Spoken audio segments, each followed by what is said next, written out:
Hey friends, welcome back to my channel and happy Makar Sankranti to all of you. So today is a auspicious day for all the North Indians, so we are going to make pyazi.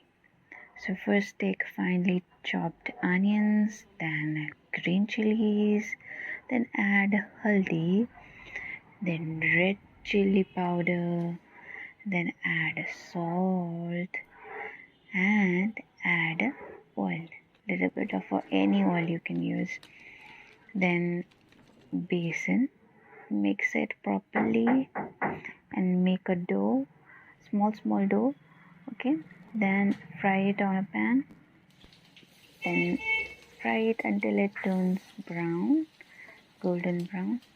Then take them out, then sprinkle some chaat masala or a black salt. You can use sauces also and have it. It's gonna be tasty.